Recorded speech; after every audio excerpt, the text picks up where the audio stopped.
সতর্কতা পেজ থেকে সকলকে স্বাগতম। আজকে যে বিষয়ে কথা বলবো সেটি হলো, আমার হাতে একটি কৌটা দেখতে পাচ্ছেন আপনারা। এই কৌটাটি বিভিন্ন সময় মধু কিংবা ঘি কেনার সময় এই কৌটায় করে আমাদেরকে দিয়ে থাকে।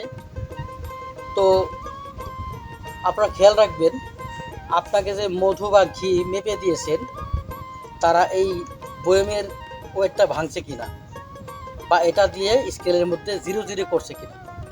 তো এখন আসুন, ধরুন আপনি 1 কেজি ঘি কিনেছি 1600 টাকা, তাহলে এটা সহ ওয়েট করে দিলে এই বয়েমটার দাম পড়তেছে আপনার 1600 টাকা।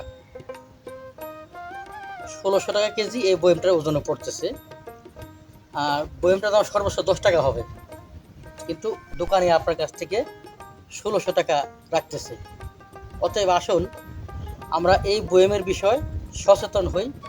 প্রয়োজনে আমরা এই বয়েমের দাম এক্সট্রা দিয়ে দিব, বা আমরা একটা বয়েম নিয়ে যাব। ধরুন আমি যখন ঘি কিনতে যাই বা মধু কিনতে যাই, তখন এটা বলে নিই যে এই কোটার এক্সট্রা দাম আমি দিব, বা আমাকে এই কোটা সহ কোটা ছাড়া আমাকে ওয়েট করে দিতে হবে।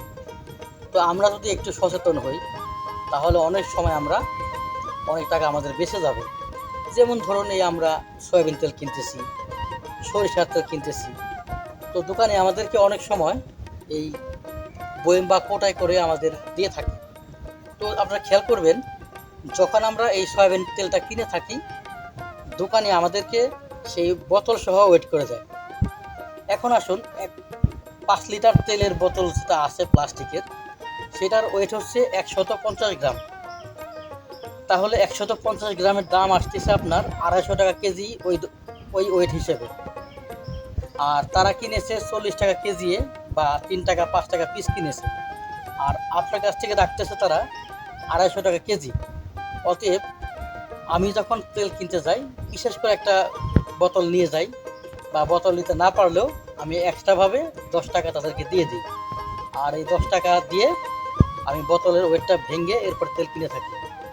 আপনারাও যদি এভাবে তেল কিনে থাকেন, বা এই কোটার মধ্যে ঘি অথবা মধু কিনে থাকেন, অবশ্যই এটা ভেঙে নেবেন যে আমাকে এই ওয়েট ছাড়া দিতে হবে। প্রয়োজনে আমি আপনাকে 10 টাকা দিয়ে দেবো এক্সট্রাভাবে। তো আজকে সবার সাথে একটা জিনিস শেয়ার করলাম। তো এই ভিডিওটি আপনারা শেয়ার করে অন্যকে দেখার সুযোগ করে দিন, এবং সচেতন হয়ে আসুন। আমরা কাউকে ধোঁকা দিব না, ইনশাল্লাহ এই অঙ্গীকার এবং প্রতিজ্ঞা করতে পারি। ধন্যবাদ সকলকে সতর্কতা পেজের সঙ্গে থাকার জন্য। আসসালামু আলাইকুম ওয়া রাহমাতুল্লাহি ওয়া বারাকাতুহু।